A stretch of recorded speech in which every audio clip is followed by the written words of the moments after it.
hip external rotation PAILs only. So what we're going to do is going to get our hip into external rotation and then do a PAILs contraction only. So as I get my hip into external rotation here, I get into a bit of a stretch if I can.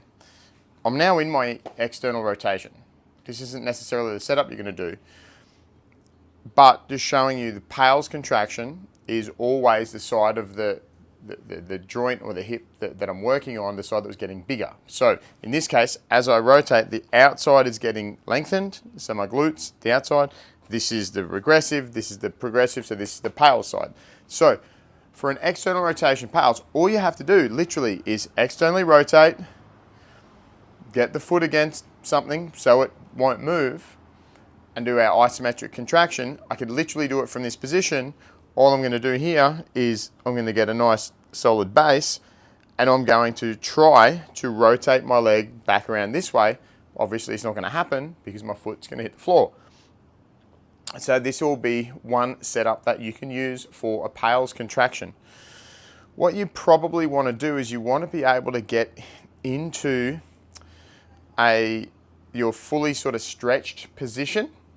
If you are not hypermobile, if you are hypermobile, you want to get just past your active range. So this will be for the non-hypermobile person. Do what I'm doing, which is get to here. This is my active range. I'm now going to do this. That's my passive range. So I literally lay down forward.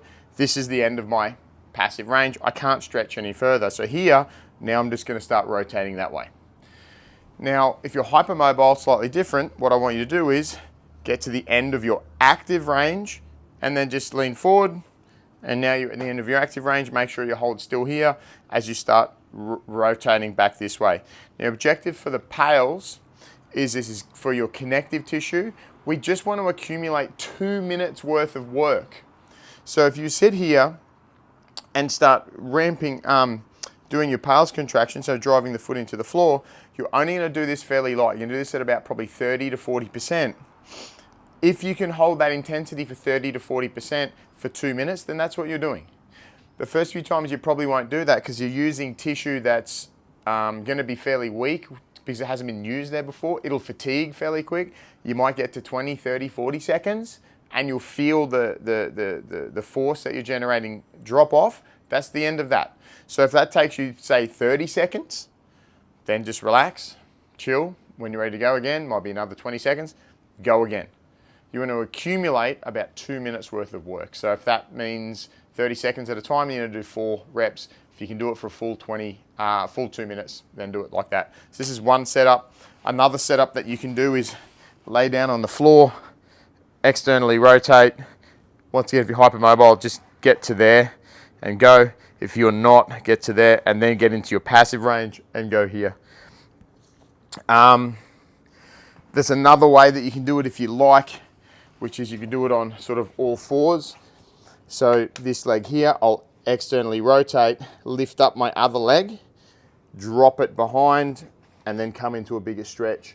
And then the PAILs would be driving, once again, this left leg that I'm working on into my right leg. And once again, I want to hold this for about 2 minutes.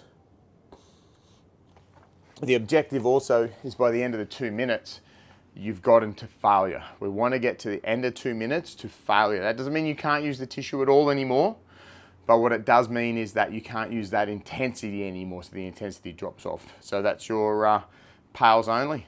Enjoy.